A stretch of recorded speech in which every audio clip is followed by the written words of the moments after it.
Machiavelli in this Illuminati, all through your body. The blows like a 12-gauge shot. Feel me? And God said He should send His one begotten Son to lead the wild into the ways. Follow me. Yo les postos, c'est Sacha, bienvenue dans cette nouvelle vidéo Mercato. Le Paris Saint-Germain serait déjà passé à l'action pour Pep Guardiola. Comme on vous l'avait révélé, Pep Guardiola est un entraîneur très apprécié du côté du Qatar et les hauts dirigeants du PSG auraient déjà tenté leur chance avec l'entraîneur espagnol par le passé, sans succès. Fort de son expérience au FC Barcelone, Pep Guardiola est considéré aujourd'hui comme le meilleur entraîneur du monde et cela n'est pas passé inaperçu au Qatar. On vous l'avait expliqué en décembre dernier, l'entraîneur de Manchester City est très apprécié par Doha.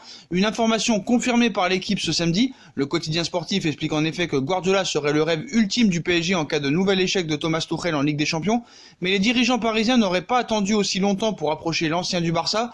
Guardiola a déjà approché par le PSG ces dernières années. D'après les informations divulguées par le journaliste Abdellah Boulma sur son compte Twitter, le PSG aurait déjà tenté sa chance avec Pep Guardiola par le passé. En effet, le tacticien de 49 ans aurait été approché à plusieurs reprises par les dirigeants du PSG ces dernières années, mais n'a visiblement jamais été séduit par le projet proposé. Reste à voir maintenant si la sanction infligée à Manchester City jouera en faveur du Paris Saint-Germain. Le cheikh Tamim Ben Hamad Al Thani rêve toujours de voir Pep Guardiola à la tête du Paris Saint-Germain, un souhait qui s'annonce des plus compliqués. À Paris plus qu'ailleurs, on surveille attentivement la situation de Manchester City vis-à-vis du fair play financier. Hier, l'écurie britannique sous pavillon émirati a été lourdement sanctionnée par l'UEFA de 2 ans de suspension en Ligue des Champions pour non-respect du FPF. Forcément, depuis l'annonce de cette décision, les rumeurs commencent à fleurir un peu partout concernant le futur des plus grandes stars mancuniennes, ainsi que celle de Pep Guardiola. Si Manchester City compte bien faire appel de cette décision et de saisir le tribunal arbitral du sport, cette sanction, si elle venait à se confirmer, amènerait forcément une énorme vague de départ du côté des mancuniens, Sterling, Laporte, De Bruyne, Bernardo Silva.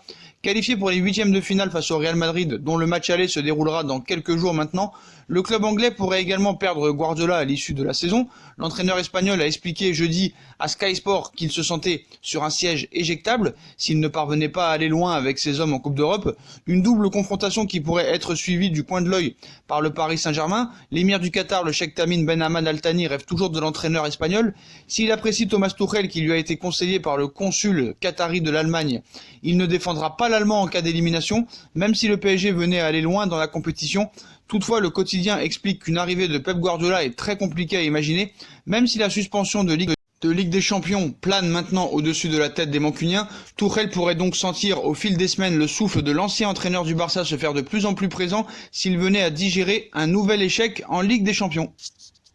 D'ailleurs, si le Paris Saint-Germain ne réussirait pas à faire venir Pep Guardiola, Leonardo se pencherait activement sur Mauricio Pochettino. Alors que Thomas Tuchel dispose d'un contrat jusqu'en 2021 avec le PSG, Mauricio Pochettino serait une piste étudiée pour prendre la tête de l'équipe par les dirigeants parisiens, selon une certaine journaliste Guillaume Balag. Lorsque vient le moment d'aborder la succession ou le remplacement d'un entraîneur d'un top club européen, certains noms reviennent systématiquement. C'est le cas de Mauricio Pochettino, libre de tout contrat depuis son limogeage de Tottenham en novembre dernier. Et c'est au PSG que l'entraîneur argentin a été associé par le journaliste Guillaume Balag. Avec l'incertitude qui règne autour de l'avenir de Thomas Tuchel sur le banc du club de la capitale, l'Argentin pourrait donc être le successeur de l'Allemand et ce serait l'option numéro 2 en cas d'échec de Guardiola. Elle cite: il n'a pas besoin de recommandations. Le PSG le veut aussi, je sais que l'Atlético Madrid le veut aussi, c'est donc une décision à prendre au bon moment, ce qui devrait arriver très bientôt car les équipes doivent commencer à être organisées pour la saison prochaine. Les managers doivent savoir ce qui se passe et c'est un excellent choix, a expliqué Guillaume Balgue dans des propos rapportés par le Daily Express. Le PSG va-t-il donc se jeter sur Mauricio Pochettino? Réponse cet été. D'ailleurs, sur le choix du prochain entraîneur, le Qatar laissera Leonardo décider. Donc à quoi faut-il s'attendre pour l'avenir de Thomas Tuchel? Visiblement du côté du Qatar, on devrait laisser Leonardo trancher si besoin. En effet, comme l'explique l'équipe ce samedi, bien que l'émir apprécie particulièrement l'entraîneur allemand ayant même une relation avec lui, Tamim Ben Hamad Al Thani ne sauvera pas la tête de Tuchel. Si ce dernier était en danger, l'entraîneur du PSG sait donc à quoi s'en tenir. Javier Tebas se réjouit de la sanction à l'encontre de Manchester City et évoque le PSG. Ouh, la jalousie! Cela a été la grande nouvelle de ce vendredi. L'UEFA a décidé d'exclure Manchester City des compétitions européennes pour 2 ans pour non-respect du fair play financier. Le club anglais fait appel, mais les réactions sont déjà nombreuses. Il y a notamment eu celle de Javier Tebas, président de la Liga et grand détracteur de Manchester City ainsi que du Paris Saint-Germain, lequel est d'ailleurs cité dans le tweet de l'Espagnol, l'UEFA prend enfin des mesures décisives. Faire respecter les règles du fair play financier et sanctionner le dopage financier, c'est essentiel pour le futur du football.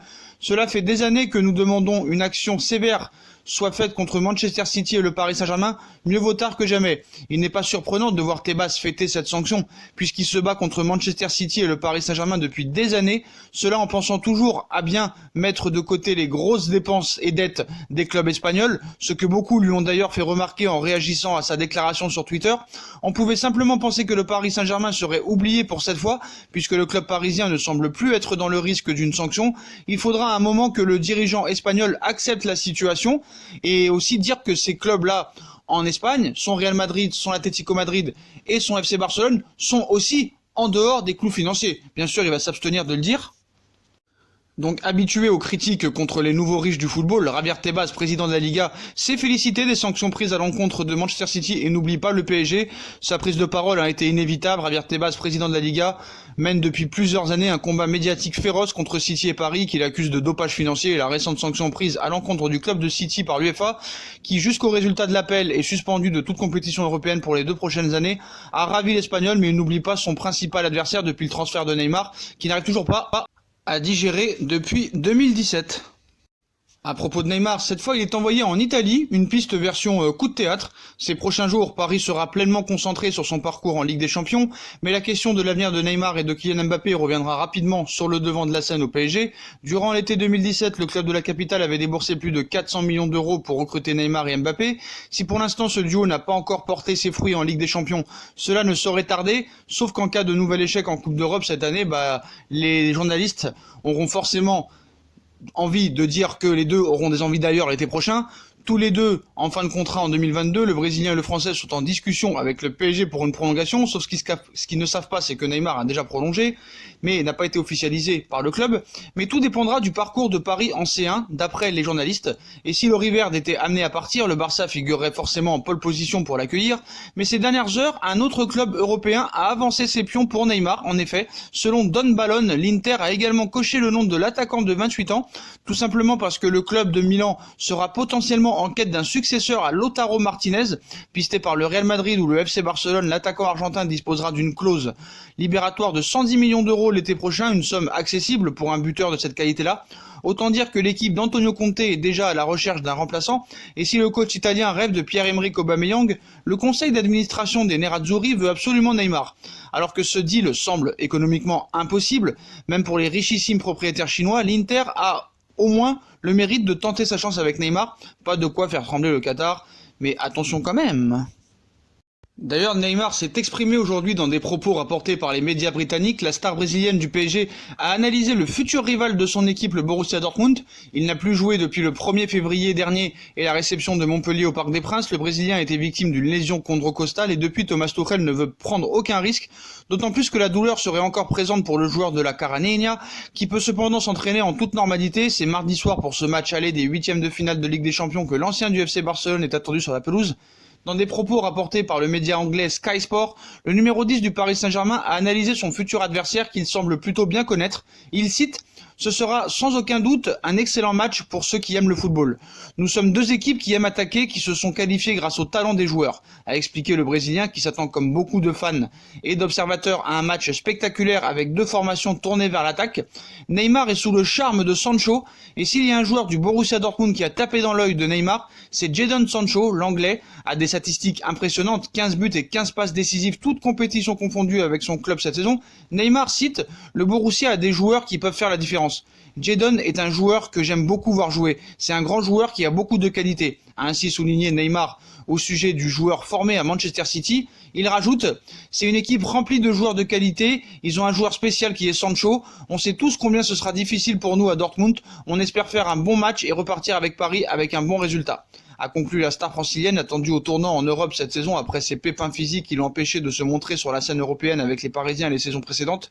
Qui de Sancho ou de Neymar parviendra ?